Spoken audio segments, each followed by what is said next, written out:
Anybody got a prescription, yeah, for this love, man? Anybody got a pill like a pop for this? Anybody got a prescription, yeah, for this love, man? Anybody got a pill like a pop for this?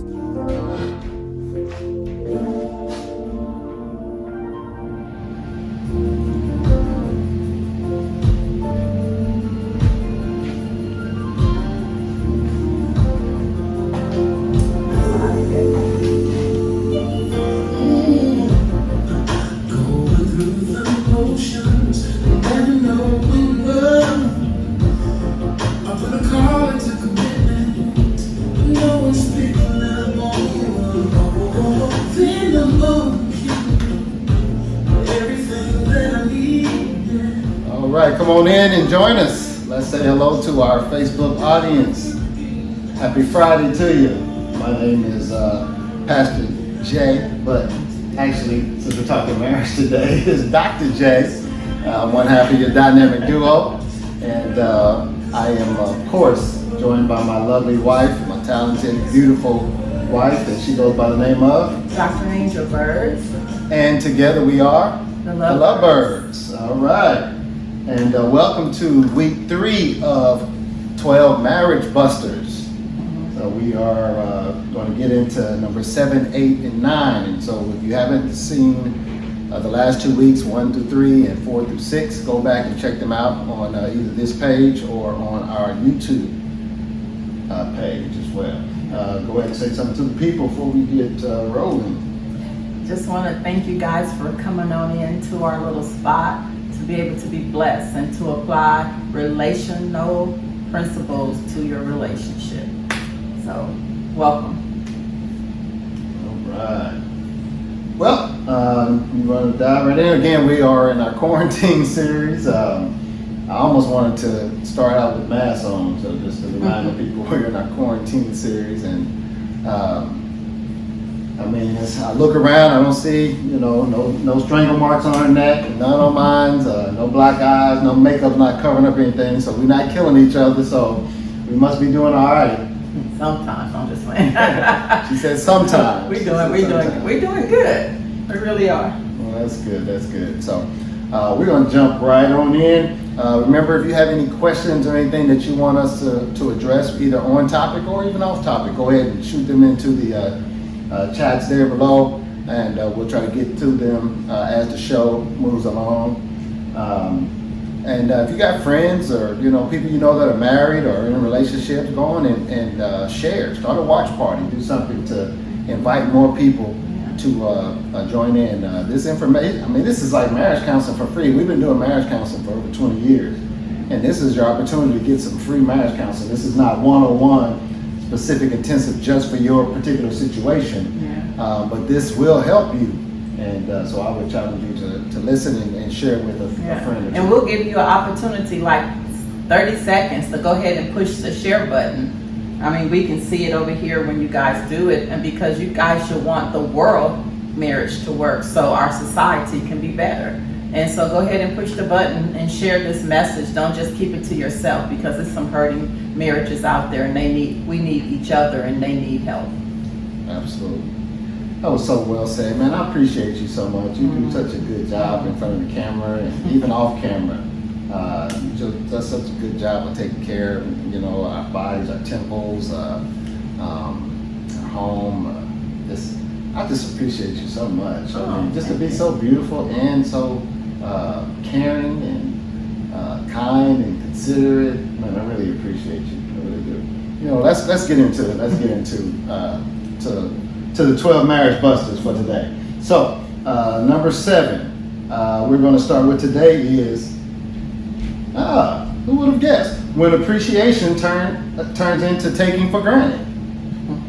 Wow. Oh, you tried to get ahead of the game, huh? So what happens when what used to be appreciation turns into just taking for granted? Wow. Now she said. You just lost all your breath. Were you not prepared for the show today? Were you not prepared? No. Oh, wow. You should have just lost your caught brownie that. points. But if you were able to really see what I saw as I did that, that really felt good to her. Mm-hmm. That really felt good. And one thing about appreciation is that appreciation and recognition is something that's desired by both men and women. Yeah. It's not one of those things where, you know, men love sex and women love intimacy and, you know, those different things. It's something that's appreciated by both male and female. Everybody loves to be appreciated and to feel appreciated, and vice versa. Nobody wants to be taken for granted. And so I jotted this down. When appreciation is low, conflict arises. Ooh, that's real good. When appreciation is low, I felt appreciated by the fact that she said that was real good. You know, because if quiet as it kept, when you feel unappreciated, those thoughts are running through your mind whether you say something or not. And it can actually alter your whole personality and your attitude. Yep. And because you plan them back over and over. When the last time he said this? Or when the last time she said that? She didn't even ask me. I mean, just all the things. And it's so funny because the Word of God in Corinthians said, do not keep score. Oh, yeah. But we keep score daily. And daily. To your point, what really digs into if your spouse doesn't appreciate you or doesn't show appreciation to you is when you're out and about and other people do. And other people, man, I really appreciate you, man, you awesome, man. I don't know what we would do without you, you know, things like that. You know, now your heart is open towards it. You look for that, and you're not getting it at home. So that's tough. I also wrote positive recognition. Oh, I said that positive recognition is desired by both people.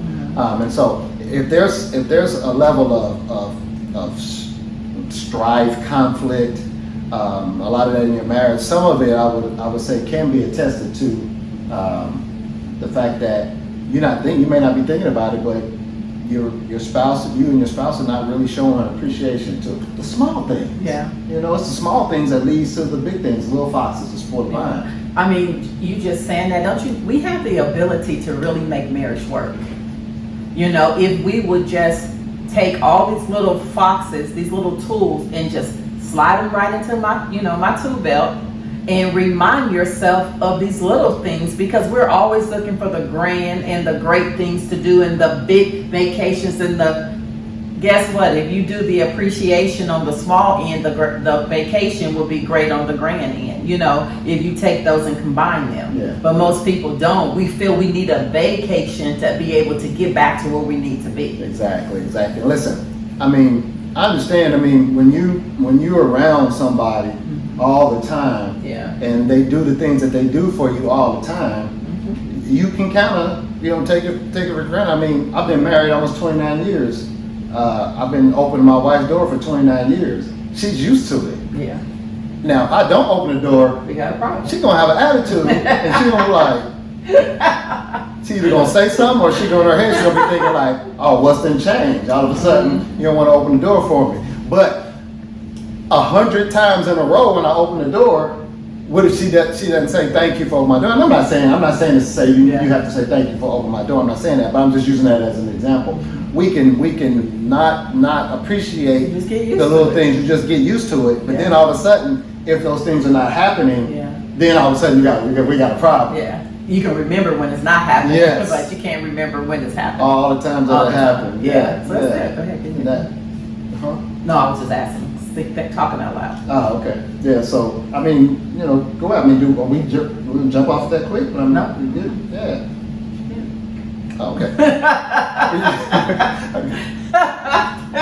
thought I was catching a signal there that she was going to jump in. No. So on that point, you know, it would be good for you if you would, you know, maybe over the next day or so, and maybe even think about the last few days, last few weeks. Think about what are some of the little things that your spouse does for you all the time that you don't think about. You know, bring your plate to you for dinner. Like always. You know, wash the dishes, clean up after you. You know, make your breakfast, or send you a nice little, you know, love text. What are some of the things, you know, people might do for one another? Just I don't mean the grand things, you know what I'm saying, but like on a regular basis, I mean, one of the things you can do is just be nice. Yeah. A lot of appreciate you times, being nice. being nice, because sometimes, especially now, people can be on edge, and it's not hard to be nice. You're not nice because your mind is thinking not nice. Whatever your mind is thinking, that is what you will do. Right. And so if I'm thinking nice and pleasant thoughts and I feel like this is good, it's going to come out. Yeah, and I think sometimes that some people, they're just like not necessarily thinking nice, but they're not necessarily thinking bad. Mm-hmm. They're just regular. Yeah. And my regular term, yeah. Yeah. Okay, I'll do it. Yeah. Yeah. Okay. No I problem. don't feel nice. And that's not disrespectful. No. It's not negative. It's not evil or anything like that. But it doesn't bring the same sense of feeling to it as, well, sure, sweetie. I'd love to. Yeah. Pet names and things like that. Yeah. This first question or subject or topic, let's just try to remember to be nice. Let's try to remember to be considerate. Let's remember to do something first without waiting on the other person to do it for you, because I'm telling you, we keep score more than we realize. Yeah. It's like we got this invisible pad and we're checking off every time they didn't do and every time they did. And that is like judgment. That is like all of those things we do that God says to not to do. And so when he says not to do them and you do them, then you have chaos in your relationship. And that chaos starts internally. Yes. It starts internally. Yes. A lot of things that we're not turning to a Bible study, but I think that the scripture tells us not to do. When we do it, it causes internal turmoil and problems in our thoughts, which eventually ends up coming out in our actions. As I was thinking about this, I'll say this on a couple of topics today. Being a Christian, being a believer, being a follower of God, it doesn't automatically make you be appreciative and things like that. And I'll be the first one to say, I've always tried to follow God with everything that's in me. I've always tried to be a good husband. I've always tried to be a good father. I've always tried to be a good provider. I've always tried to be these things. But being those things in and of themselves hasn't made me be appreciative. Mm-hmm. Being those things in and of themselves haven't made me be nice. Mm-hmm. Being those things. So those things don't make me just be everything. And sometimes I think we can, I don't know as men we can, women probably can do the same thing, but I know we can try to give ourselves a check mark because we're doing this, and another check mark because we're doing this, and another check mark because we're doing this, and so we feel good about ourselves, but there's little things in our relationship that we're not doing, and if we don't do enough of those little things, and our spouse can look at us and be bewildered because they're like, okay, you're a believer, you go to church, you lift your hand, you say hallelujah, thank you Jesus, but you're not nice. You're not nice. Yeah. You're not. How do you do both? And it's like, and that happens in so many of our relationships. It happens so much, and it's like, how do we take what we should be? That's even called our Christianity. How do we take that and bring that into every aspect, every arena of our marriage and our relationship? You cannot respond to anything negative without first thinking a negative thought. Right. And so many people was like, I didn't mean to do that, or that is not. No, you don't even know the thoughts you're thinking. You're not even aware of what you've been meditating on, and then all of a sudden it comes out and you think it's just random or it's just brand new. Nothing can actually happen unless you first thought it or meditated on it, or you allowed your brain and your mind just to race and go through all of this stuff. And you gotta check that stuff. Listen, I can give you a good example, and I love using myself as an example of my flaws and things that I've either gotten better with over time or even still to this day trying to get better with. But I was thinking about how when I was growing up as a child, one of the things I hate, and a lot of y'all be able to identify this, one of the things that I didn't like was when, if I was playing or doing something, whether it was just right outside in the front yard or up in my room or something like that, and one of my parents, my mother or father, would call me to go get something for me. Go get me a glass of water, go get the remote control, go do whatever. And in my head as a little kid, I always thought, Like, man, you could have just did that. You know, why did you call me inside to come and do that when you could have did that? And I hated that. And it was like, man, that's like, I think like you're just lazy, you know, to do that. And so when I became a parent, you know, that wasn't something I did a lot with my kids. Go get me something, because I remembered as a kid, I didn't like that. So I do things myself. But at the same time, when I would watch you say, tell the kids to do something, whatever, in my mind, that was reminding me of what I didn't like. And then even at times when I'll be sitting there and you'd be sitting there and you'd be like, will you get me this or whatever? And then in my mind, I'm like, what's wrong with your legs? Yeah, and when you should see what I'm saying? And when you should have just been happy to do it. No. And so not realizing that came from a thought as a kid. Yeah, part of your history and something that was disdained to you as a kid. Exactly. And you brought it into your marriage, into my life, into your life. In every area of my life. We got to be careful about our thoughts, and we need to deal with those things that are not lining up to make you have something great. And so as I go and as Holy Spirit, you know, shows me that from a kid and things like that, then I have to realize, okay, you know what? It doesn't matter whether her legs work or not or whatever, or whether I think that she needs to exercise or whatever or something like that. That doesn't matter. What matters is that while I'm alive and well, I have an opportunity to do something for my wife.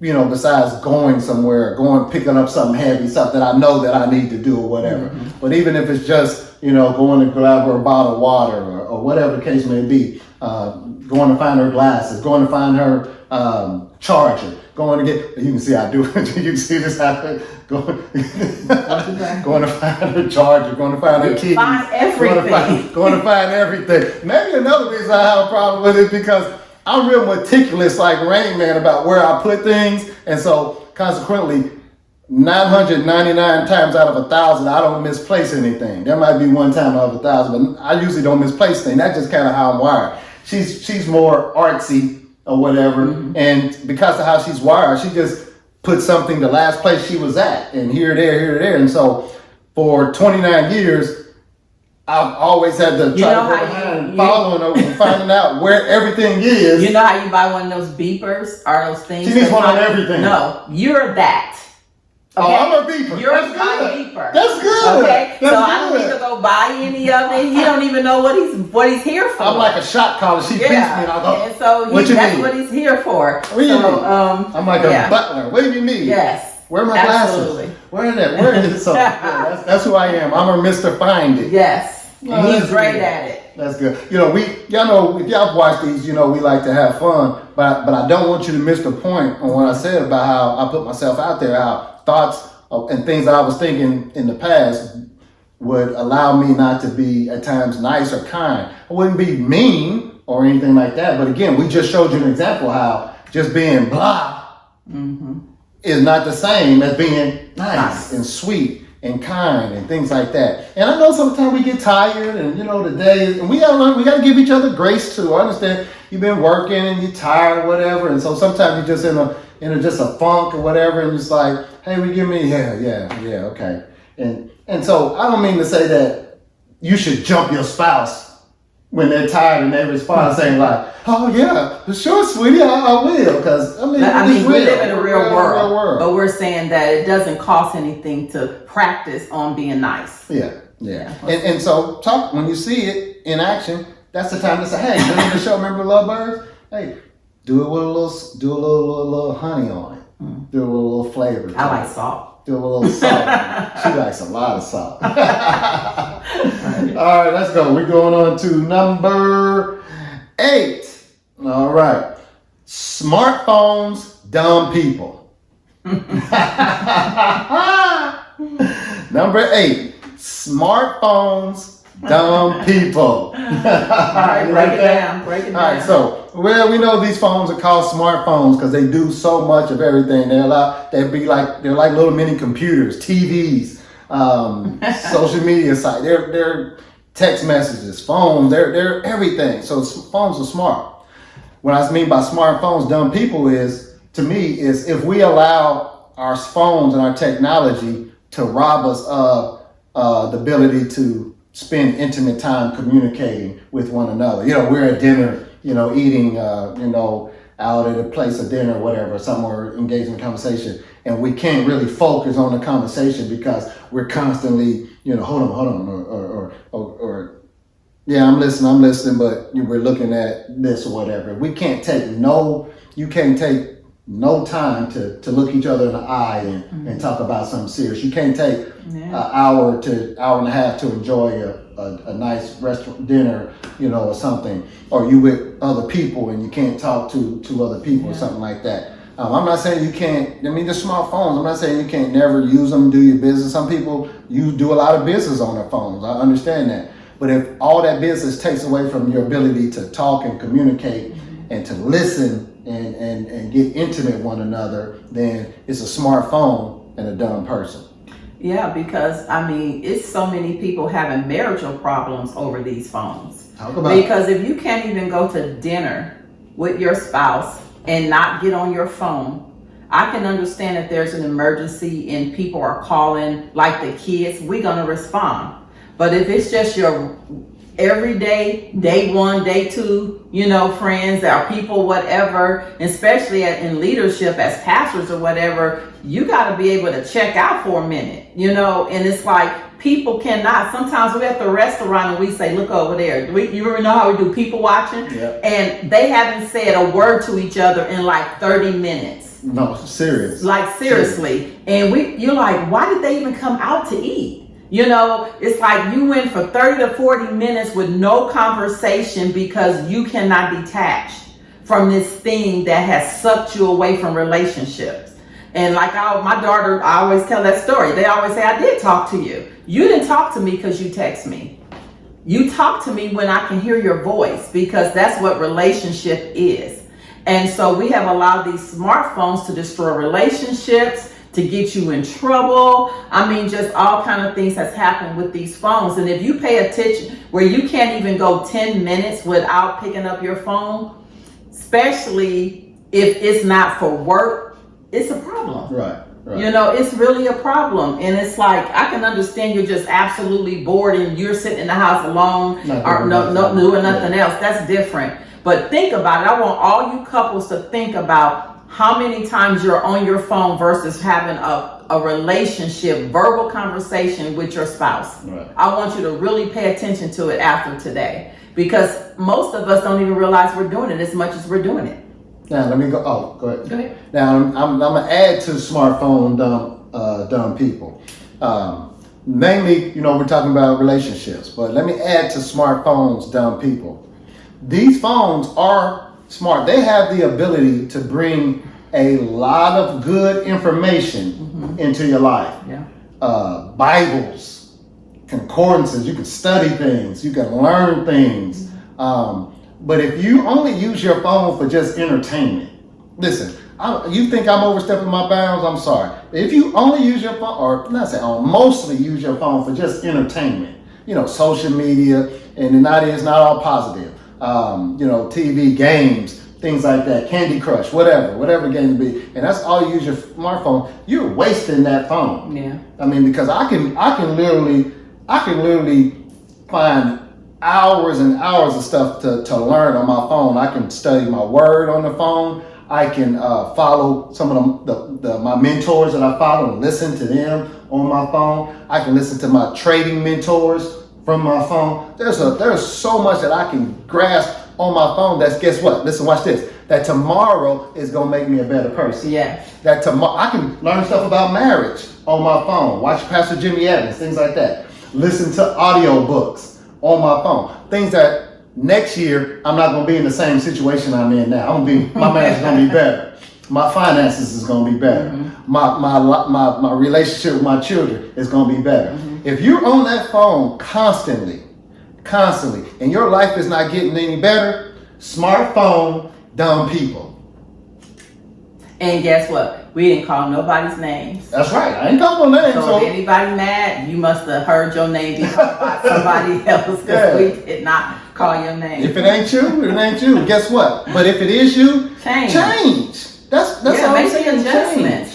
Like, for real, do you want to have a healthy marriage? Do you want to have a healthy engagement? Like, if you're watching these symptoms and these signs in the engagement, you better ask some questions, because it's going to make you real mad as a wife or a husband. So we play these nice games. If we can be as nice in the the courting, the dating stages as we are when it's time to say I do and you get married, you can flip that. Right. In the dating, you should be trying to find out everything possible. Have some triggers go off so you can see if that's the person you can live with. Real dating.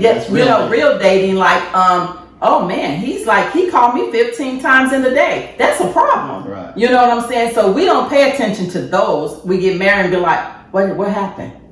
And now you want all of what you thought you were getting in the dating, and that's not what's happening. We need to flip it. Check this out.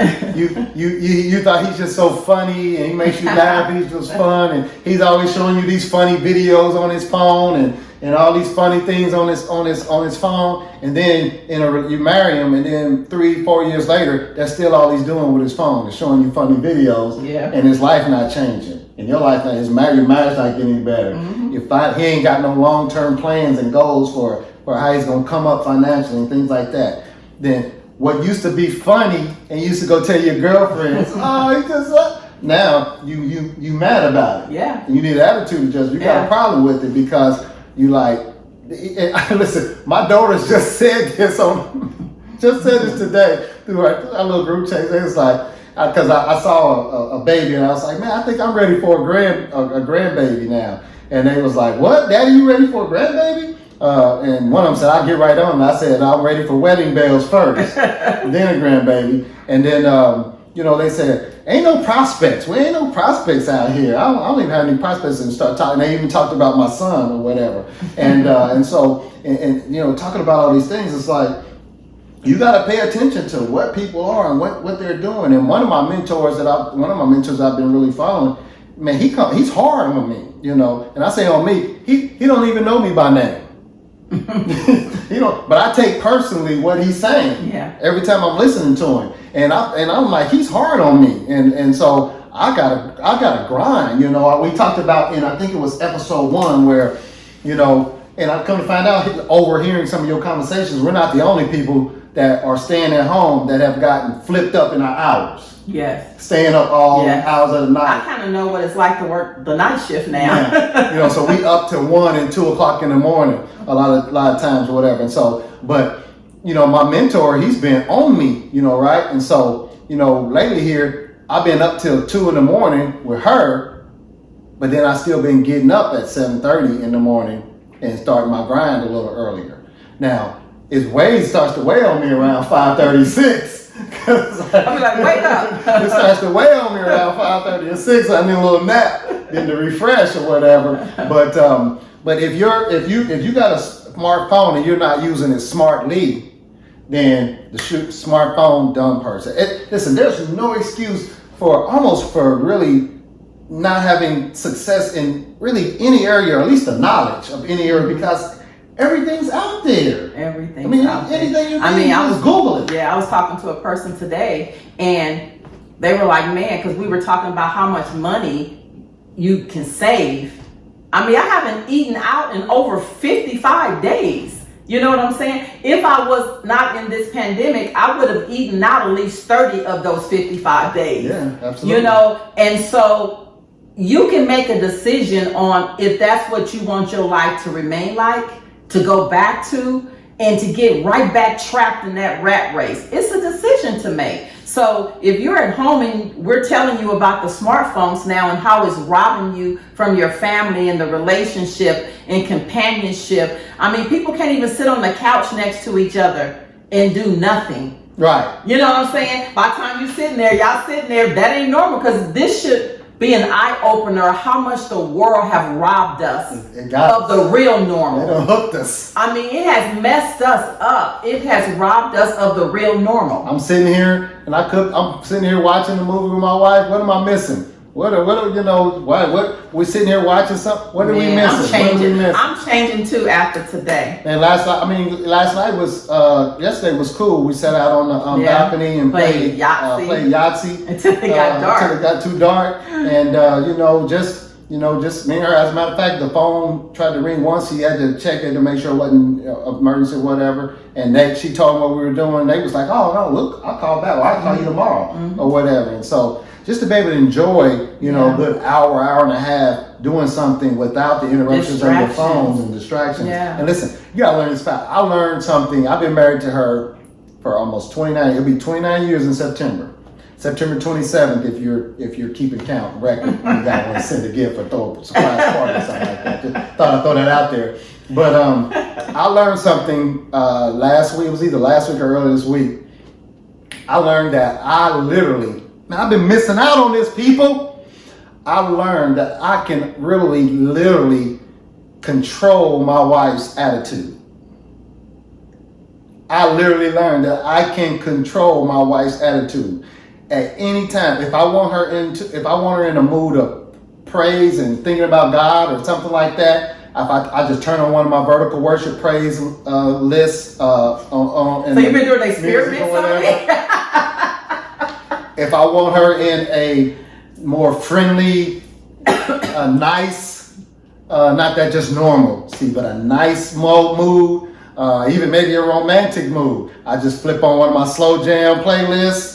And she could be working on her computer or whatever, and by halfway through the first song or second song, she's dancing and doing her little thing. If I needed just to be in a chill mode, I could just play one of my instrumental jazz playlists or whatever. I can literally control her moods by my music. Yeah, because I love music. I love music. And so yesterday, it took a minute. He put on our live dance music, list. And I went through 2 songs, even though I was moving in my seat. She was moving in her seat, and I was up dancing.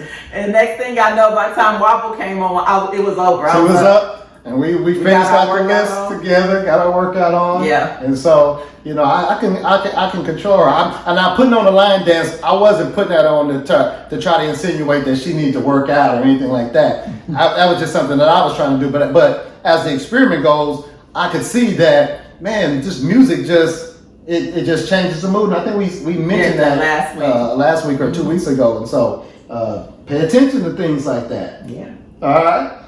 So that was smartphones, dumb people. I really enjoyed that. And you got some video games, dumb people. You like that? Yeah. Too many video games, dumb. And for the life of me, I can't understand why with all the free games out there, why would people pay time after time after time to play certain games? Hey, man, that's their thing. That's their thing, man. I guess people pay for other little things. Yeah. You pay for golf. You pay for what things you like. That's true. Well, I hope you can afford to. All right, let's move on to number 9. Number 9, selfishness. Just flat out selfishness. Not self-centeredness. Selfishness. 2 different things. Selfishness. Listen, selfishness is basically placing your own needs ahead of others, ahead of your spouse. We're talking in a relationship. We're talking marriage. Let me say this before I forget it. Because a lot of times people don't think they're selfish when they feel like they're putting someone else's needs above them. But a lot of people in that are selfish because they have a motive behind why they do what they do. You gotta give examples. Okay, so like let's just talk about men. She went Romans 7 riddle on us. Come on. So let's just talk about men. It could be women that do that or whatever. So a woman or a wife can say something that she know her husband don't like, but because his motives is about him, say about the bedroom, or he wants sex or whatever, he can control himself enough because you see, he can control his attitude, he can control all of that because he has a motive. Yes. And so he's putting himself first, really, not the other person. Yeah. And so you got to be careful because you can trick yourself in believing that you're not being selfish. But you're really tricking yourself on that. I mean, that's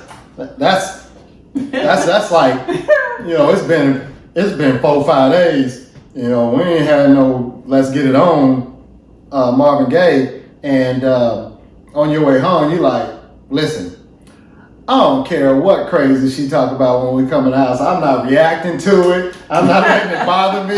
I'm like, listen, I'm coming out. She can spit on me. I'll be like, let me go take a shower.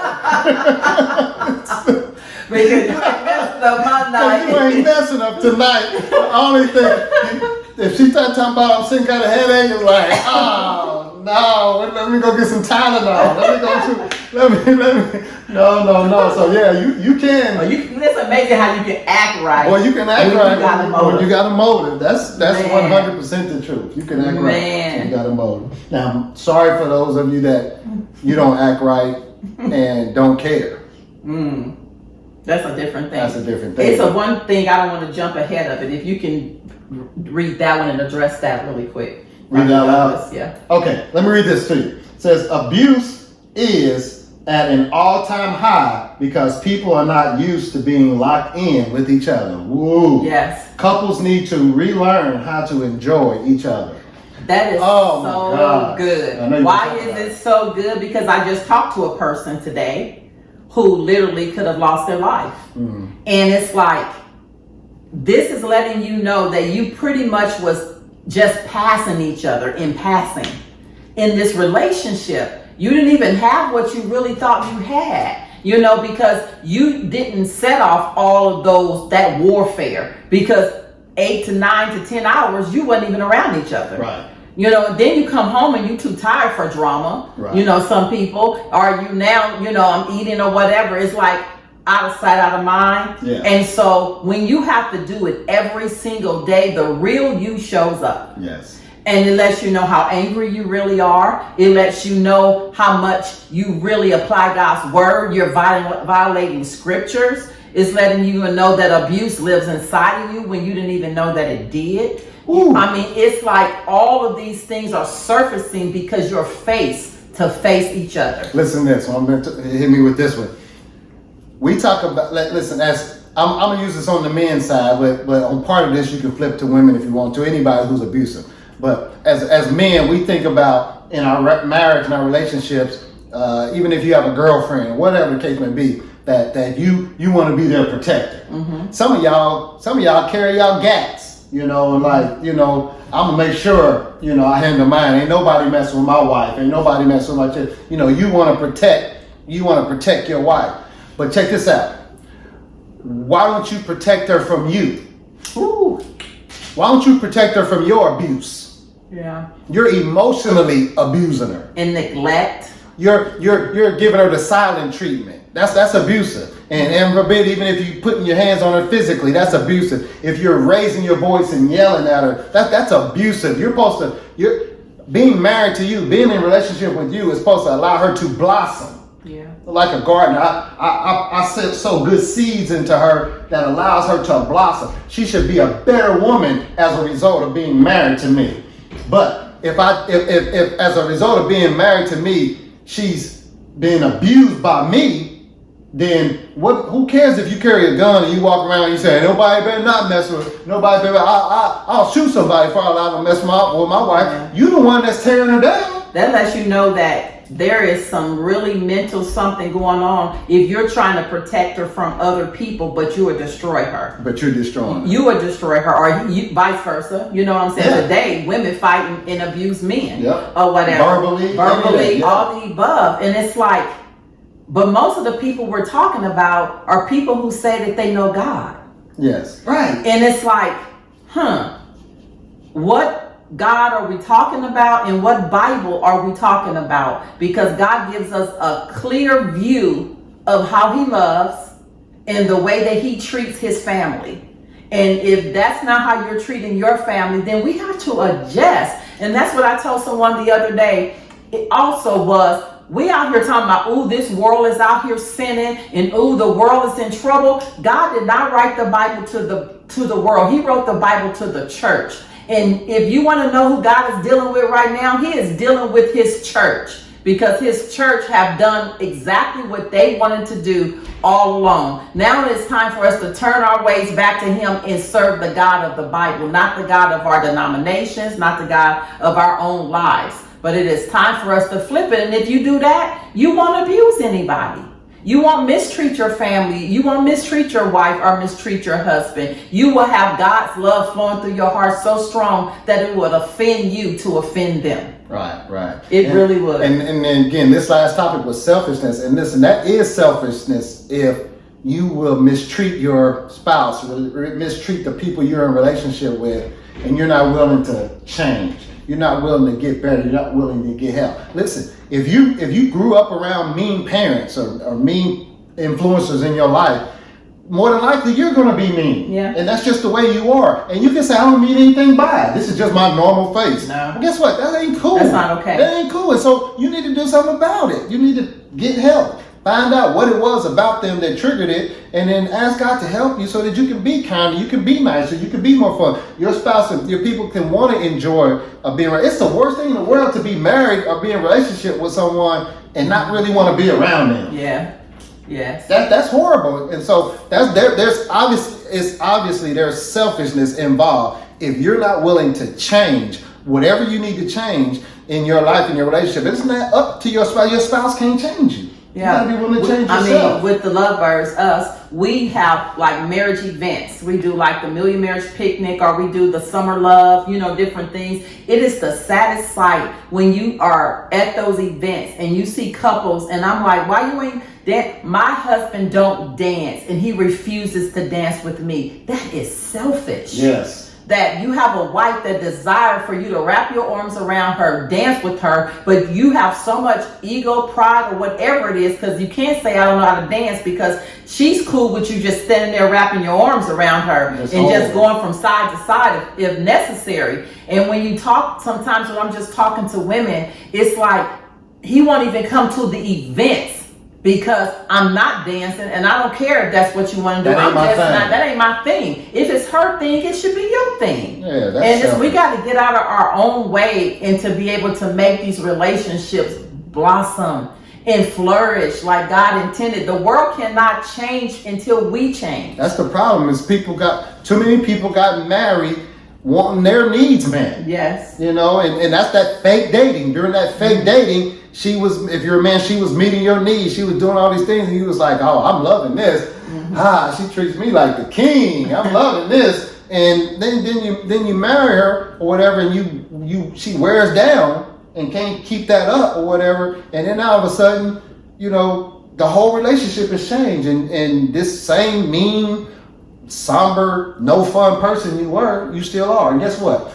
Almost nobody that I ever known who is like that in their relationship, I'm speaking from a man, is like that in a relationship, when they're with the guys, they don't perk up. Man. And they're fun. And they can talk about football or sports or fishing or whatever it is they like. Every man got their thing. Real estate, money, whatever. They can talk about whatever they like and perk up. But they can never want to go do. What kind of man would I be if I never want to go to a play with my wife? If I don't want to go to a ballet with my wife because ballet is not as fun as sports to me. It doesn't matter. It's culture. It's something culture. She's in the arts. And so I go, and I don't go and sit there and be like, I can't wait this is over. Why you drag me out here? Letting everybody know I don't want to be here. No. And go and get into it. Enjoy it. And let's just flip the script real quick, because it's been over almost 20 years. But before then, he would do that. You know what I'm saying? Like go to the mall, letting me know that you were irritated and that you were tired of being there and things like that. And it made me feel rushed, or made me feel like, dang, I don't even want to do this. Yeah.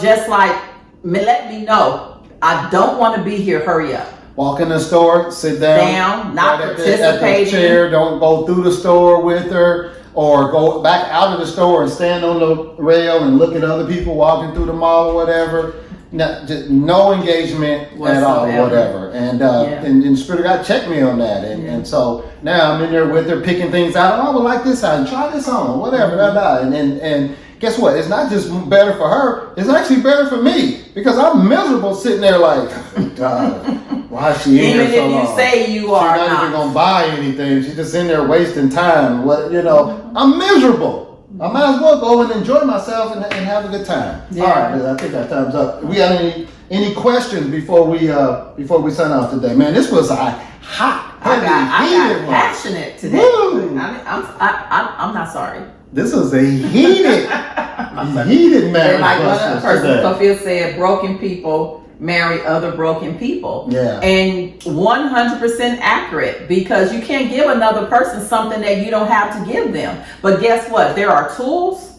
And there are people that can help you get whole. You don't have to stay broken. I was writing in my journal today and I said to the Holy Spirit, I remember back in the day where I did so many things on my own. I said to Holy Spirit today, how in the world did I make it through all the things I made it through without asking you to help me?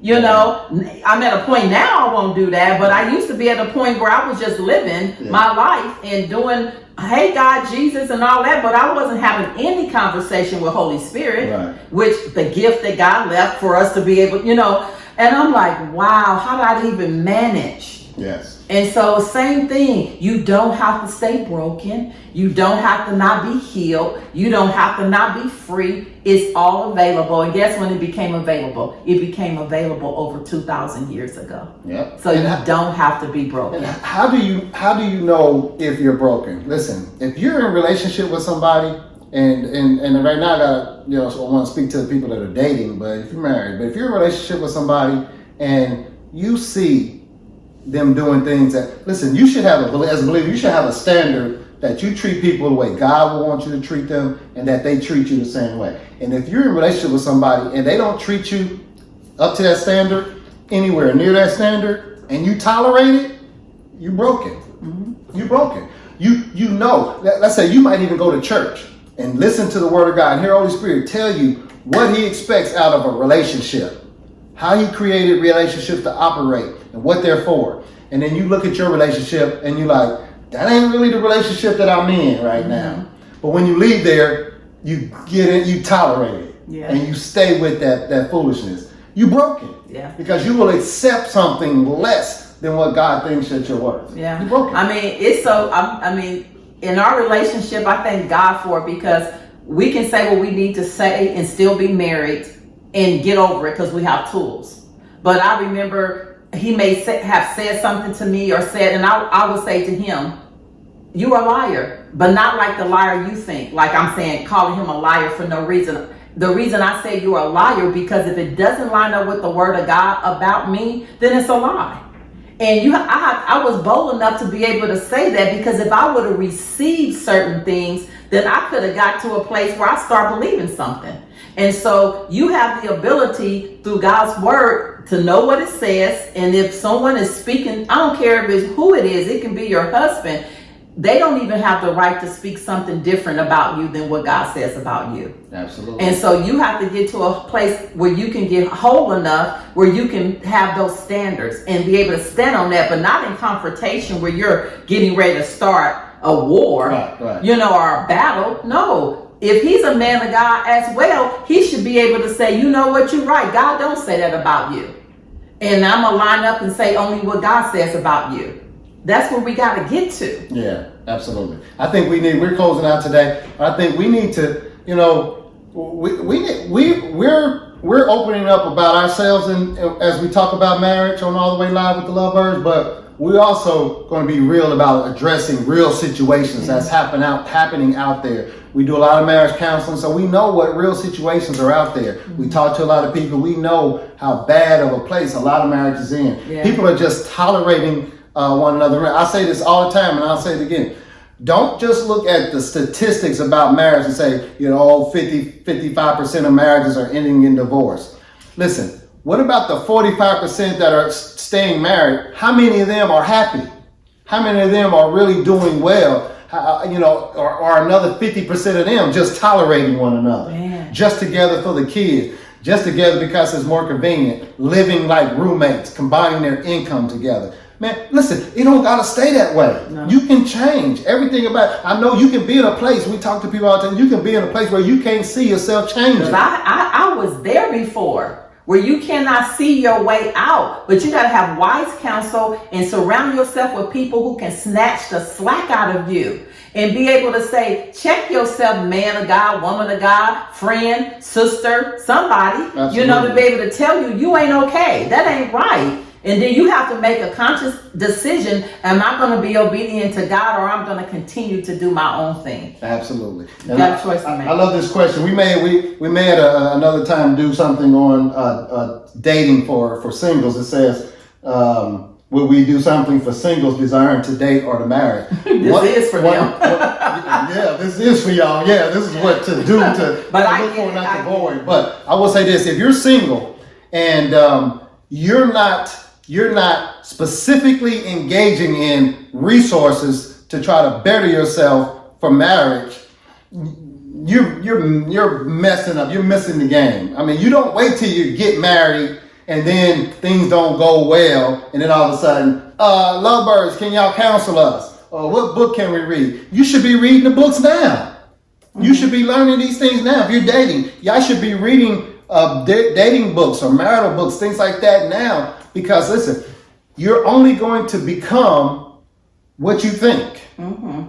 And however you think about relationships right now has you in the place where you're at. Absolutely. And so if you want to be better, if you want to be different down the line, this goes for single or married people. Wherever you want to be tomorrow, next week, next month, next year, 5 years from now, you better start putting something in the mind to change the way you think now. Yeah. Because if you don't, you're going to be in the same place or worse than you are now if you don't put something in your on your what they I was just to put some fat meat on your head to change. Put some fat meat on your head. But yeah, so if you ask yourself in your relationship right now, how did we get here? Let me tell you how you got there. You thought your way there. Woo! And so if you want to change where you are, think your way out of there. And you will be able to get to wherever you want to get to based on renewing your mind. Nothing can happen on earth without a person first renewing their mind individually. Stop blaming other people. Yeah. Stop blaming the man. Stop blaming my parents. Stop blaming any and everybody else for whatever problem and whatever situation you find yourself in. Get so tired of the situation that you do something about it, that you change. It doesn't matter. You can apply that to anything, to your walk with Christ, to your finances, to your relationship. You can apply that to anywhere. Oh, but my parents left me and I was an orphan. There are people like that who are teaching all over the world now. There are people like that who are prospering because they put something different on their mind. They don't look at themselves as woe is me. They've done something about it. So you can do something about anything. Remember earlier we said smartphone, dumb people. Use the smartphone to get better. Man, we should all have PhDs with these smartphones. Oh my God, really? There's so much knowledge and There's information nothing out that there. you don't have to not know. But we know what we want to know. We know what we know. We know what we know. All right, we going too long. We're gonna shut it down for today. Okay, before we shut it down, I'm going to give you guys an opportunity. You guys were saying on here, this is so good. Can each one of you guys push the button right now and share this with at least 3 people? Can you do that for us? Because this is free marriage counseling, free relationship counseling, and we're here to help the world. And so can you guys just do that for us? We really would appreciate it. All right, so we got a good question at the end here, and then we'll answer this one question and we'll go. It says, what is the best way to walk away from an argument before it really blows up? Man, that is such a good question. And I think I can give you a couple of different things here. One of the things I know about me and my past, when we used to, years ago, when we used to have really big, those type of big blow up arguments.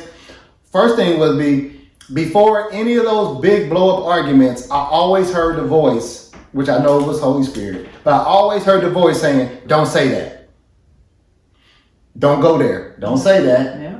And then you don't like something that they said, and you just got to say one more thing. And he said, don't say that. Don't go there. And then you say that one more thing, and then boom. Yeah. It blows up. And there we go. Now you're just into a full. And I've been into this is a long time, but I've been into this full-blown argument. And while I'm talking and while I'm hearing and we're going back and forth, I'm hearing this in my head saying, I told you not to say it. Yeah. I told you not to go there. So you want to chime in on that? Oh. Yeah, I mean, I'm just talking about the transparency of it all is that before we got to the point where we didn't do that, when we did it to the degree that we did it, one or the other or both wanted to be right.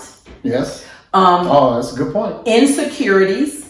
That's another good point. Feeling like you're being rejected. Another good point. We got to be real with these things so we won't get to where we need to be. And so you got to now go within because another person can't make you go off. That's what we talked about last week. Another person can't make you go off. So don't look at the other person and says, we had an argument. say I had an argument with something that was inside of me that caused me not to like what they said so bad. So when you get to that point to where you're really feeling it, then you need to stop yourself and go and get away and say, what is about what she just said or he just said that is making me so upset? And figure out what that is. Get some help, get some research on that. But in the meantime, if you find yourselves getting ready to go there, I think both of you need to agree. You need to agree. You can use some signals. You can both say, hey, let's not do this right now. Yeah. Let's take about 10 minutes and walk away. And you think about, what it is that you're trying to say, and I'm gonna think about what it is I'm saying. But I'm not gonna when we come back. I'm not coming back to try to win an argument. Let's come back to try to win our relationship back. Yeah. And then go away and think. Not think about what your point was and the point you was trying to make. Come back thinking, okay, one of y'all got to come back and say, all right, we're back. And you're just going to keep repeating this cycle and keep blowing up and keep blowing up and keep blowing up. Yeah. And so that's a bit of advice I would say. But the real cure is dealing with those things that she said. Yeah. The rejection, the insecurities, the egos, the tell pride. Your wife, listen, men, we're not comfortable doing this. But tell you what, listen, when you say that like that, or when you look at me like that, it makes me feel like you don't respect me. It makes me feel like, when you look at me like that, it makes me feel like you looking at me like, like you can't stand me. And I know she probably thinking, I can't stand you right now, but let's not look at each other with disgust and disdain, But so we got to talk about that. So stop before the blow up, right before it starts early on and say, hey, let's not go here. And let's break away. Give us about 10 minutes. 20 minutes, let's process this, let's come back, and let's not try to win, because if you win, I lose. If I win, you lose. But if we both win, the marriage wins. Yeah. Good?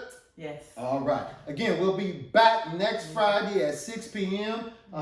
Again, share this with some friends. We're going to be giving out this great free marriage advice. Again, this has been all the way live with the Love Byrds. I am one half of your dynamic duo. I'll go by the name of Dr. James Byrd. This is my lovely wife. She goes by the name of Dr. Angel Byrd. And together we are the Love Byrds. All right, we'll take you away a little closer. Share. Like. Share. Ooh. Anybody got a prescription, for this love, right? Anybody got a pill